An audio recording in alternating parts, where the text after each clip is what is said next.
kung mag-a-add basket ako, magsa-skincare tayo. What do you think? Kaboses mo na po si megastar Sharon Cuneta. Love you. Hoy, ano, totoo ba yan? Nakaka-flatter naman dyan.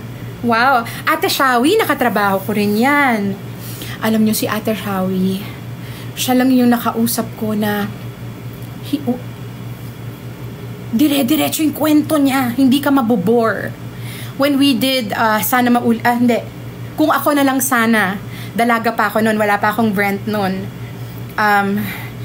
Bida sila ni Aga Mulak.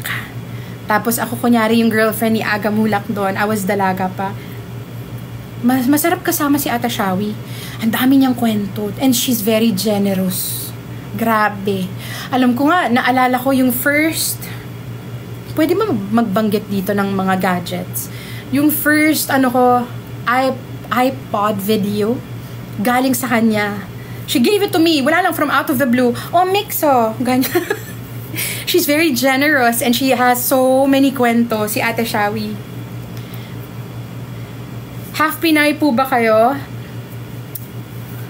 I miss you, napanood kita sa Jawasa. Yes, thank you. I'm 1/4 Filipino, 1/4 1/4 American, 1/4 Chinese. Ano yung isang 1/4 ko? Hindi, 1/8 yata ako, 1/8. Ay, basta ganon. Ganon na lang. Wag talaga arithmetic, guys. Ayoko talaga ng arithmetic. Basta ganon. Chinese, Filipino, American. Yun yung mga blood natin. Ayoko lang talaga ng arithmetic.